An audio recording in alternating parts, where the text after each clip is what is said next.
because you could fall in a barrel of titties, you'd come out sucking your own thumb. I swear to God. I don't know what the hell's wrong, man. When I was a kid, I went to see the Harlem Globetrotters play basketball. They lost. That has never happened. I'm the only person I know that has run out of gas inside a car wash. Anybody else have that video? The last funeral I went to, I caught the bouquet. That's fucked, isn't it? My whole life has been that way, man. Hopefully we'll have a good time in here tonight. If you had too much to drink tonight, whatever you do, drive as fast as you can on the way home. Cops can't catch everybody. Someone's going to be a winner here. Offsides tonight. That's it. The cops are here more fucked up than everybody. I know they are somewhere. The way it works, man. You guys are good laughers. I appreciate that. See, comedians, and you are. That's right. Comedians are comedians because we are dented cans. We're fucked up. You think you ever go to the grocery store? Where do they put the dented cans? On the shelf with the regular, normal cans? Hell no. They regulate the dented cans to the back of the store in that cart next to the two big swinging doors. And the only time you ever have to walk through those swinging doors is when you have to drop a deuce at the grocery store, which is the last place on earth you want to take a dump. You kind of walking through the frozen food aisle and everything's okay, and then it hits you, you know? That's it. You gotta walk like an Egyptian to the back of the store, hoping you don't shit the Oreos or something. Shit in the grocery store. And you get back behind those doors, there is some shit nobody should be talking about back there. They are hosing the bugs off of animals up there, and there's you find the toilet, and it's always a mop bucket in there, and one of the toilet seat screws is off, and it's miserable. Then you come out, and there's that cart. That's like the island of misfit toys in the grocery store. Everything nobody wants goes in that cart, man. Misshapen fruits and vegetables. You got a zucchini with a goiter on it. They throw it in the fucking cart. There it goes. Somebody drops a 10-pound bag of flour. They put the duct tape around it and they throw it in the cart. And that's where the dented cans go too, man. And it's just like they won't take anything for them. They have a little sign. It's not even a real sign. Somebody wrote it in crayon, buy this shit, get it out of the store. We don't want it. We'll take anything in return. Monopoly money, baseball cards, aluminum cans, undocumented babies. Fuck it, get it out of here. And that's what comedians are. So to have you guys laugh, it's a real big treat. So I really appreciate you guys coming out to do that. Plus, I am a little brother. Little brothers and little sisters usually end up as some kind of entertainers because we have to work so much harder to be equal with older siblings. I would ask little brothers and little sisters to raise your hand tonight, but you're probably having a flashback of when you were a kid, of some older kid grabbing that hand, yanking it all the way back like a slot machine handle, trying to break it off. Give you a wedgie till your ass turns purple, smack you around a little bit, knee in the groin, give you a glass of piss to drink and tell you it's Mountain Dew. I wish that was a joke. I got my ass whipped with it. I'm the baby in my family. My brother is 2 years older than me. I have an older sister that's 4 years older, and I'm the last one, man. And especially brothers, 2 years when you're a kid is a lot.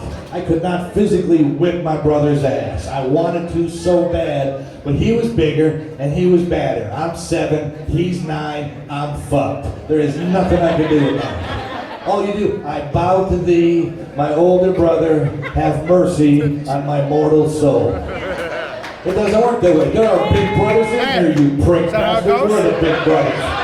Fuck you in your ass with a cactus. Every fucking one of you motherfuckers. My brother, every day of my childhood, he would find a place where there's nobody around, he'd hear me scream, and he would tackle me down on my back, and a couple good wet chili farts would start it off. You like that? No, good, here's another one. Oh, God. Then he would grab my arm and start whacking me in my own face with my own hand. How fucked up is that? Now I have to make a decision. Do I keep an open hand? Do I make a fist? What's going to hurt the loose? Then he tells you, ask you the same question every time there's a question. Why are you hitting yourself?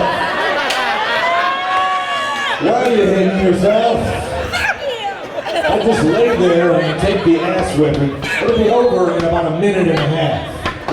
But I always had to be the comedian and throw the smart ass answer up there, which is putting gasoline on the fire, and it takes it. Why am I hitting myself? It couldn't be because Orca the killer whale's kneeling on my chest, you big fat tub of greasy pig shit. Wrong answer for the little brother. You know what comes after the smart-ass answer. You've been there. The dangling yo-yo of spits. You know what I'm talking about? That's a... Why is that funny for another 2.5 hours? I have no idea. And my brother Larry thought it was funny to eat a whole bag of Oreo cookies right before he would do that. That was like the La Brea Tar Pits, man. I was just a little kid. I got so pissed at him. I said, "You are mean and you are a bully. And if God is fair, you are older than me by 2 years, which means in theory, you should die before I do. So someday, I'm going to stand over your open coffin right in the middle of church."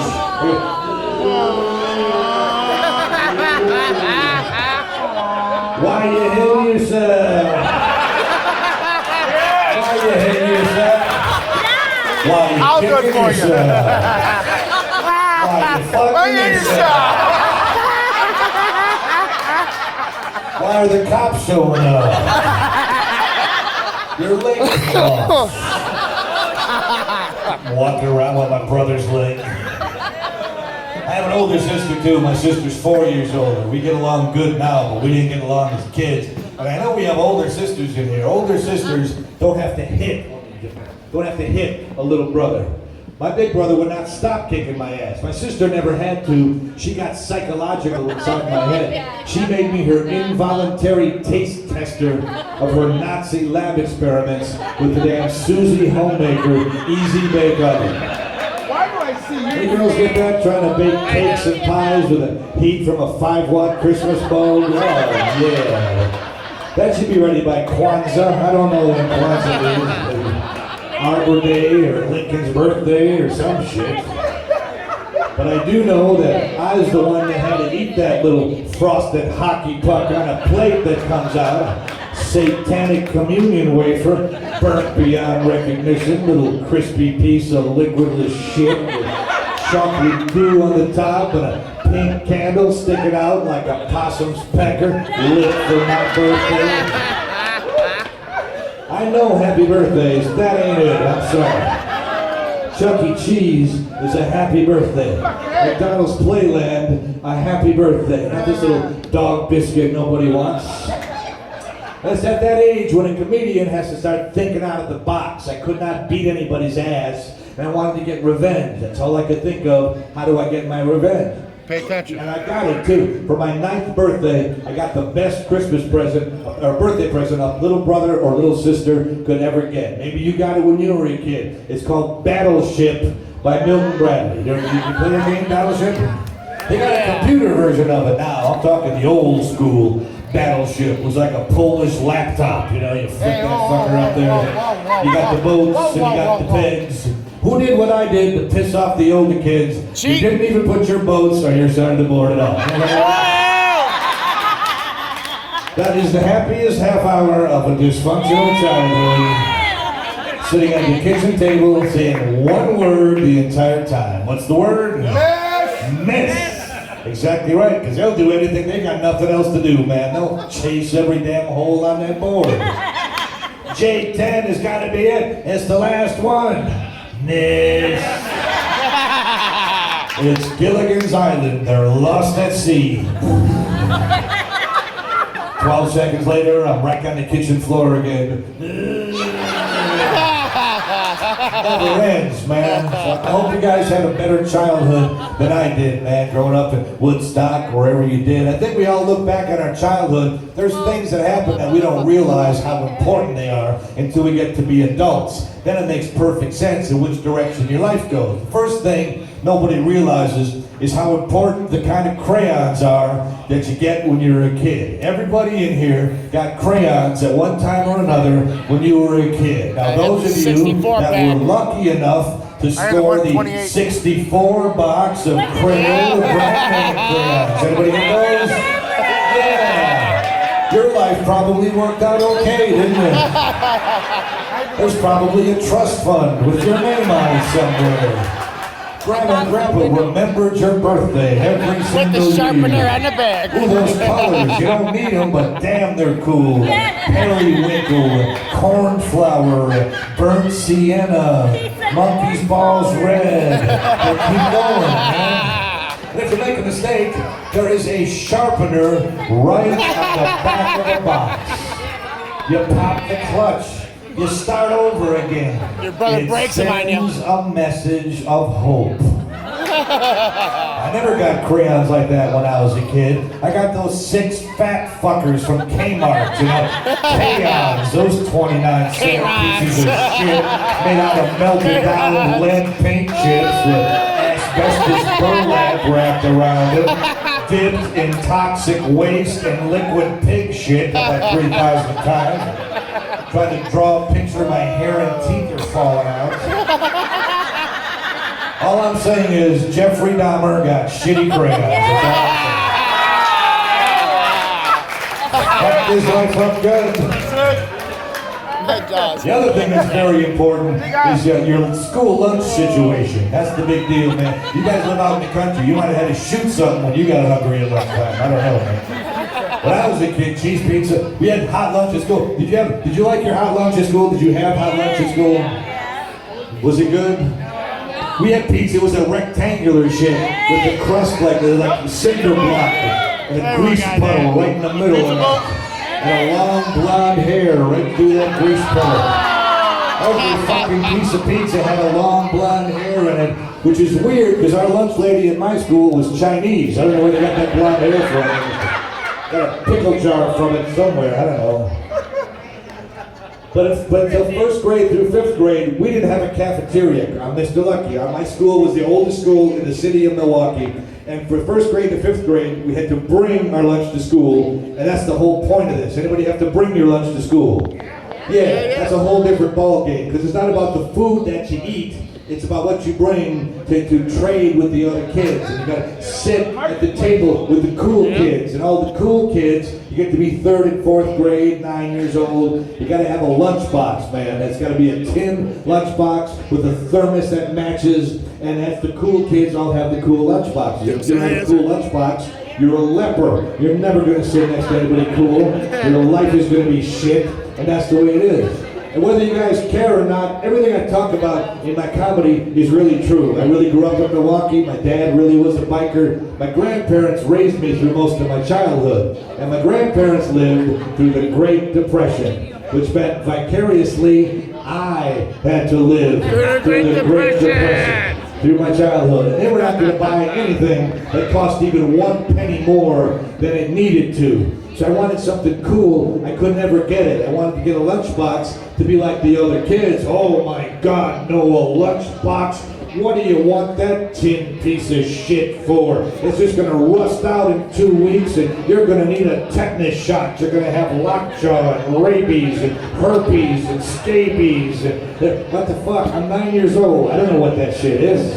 And to make it even worse, those little brown bags that you take your lunch to school, those cost about 3 cents a piece. Oh no, we are not going to spend that extra 3 cents on the lunch bag. Instead, we are going to give you the bag that we get at the grocery store for free. Never mind that it's 500 times larger than a 9-year-old child would ever need. You could live in the damn thing. Rent out the other half as a summer cottage somewhere. We're going to drop your little liverwurst sandwich in there, and it's going to make an echo when it hits the floor. And then your little half-rotten banana goes in after that, because we never throw food away. You could just eat around that brown gooey shit with the fruit fly infestation. Next go the potato chips, not the sour cream and onion brand name style that you asked us for. We got the Korean War surplus bag that's been sitting on a nuclear reactor since 1956. There's so much radiation in. You eat 3 of these, you're going to be farting light bright. Yeah, put that in there too. Then we're going to roll that bag over 72 times, and it's going to look like a telephone pole in the kitchen. You're going to pick one end up and drag it to the playground like Christ carrying the cross. And there's going to be sparks coming off the back of your lunch bag, and you're never going to meet a pretty girl and get married, and your life is going to be shit. And 37 years from now, you're going to be sweating your balls off at Woodstock, Illinois, at a birthday party for some fucker you don't even know.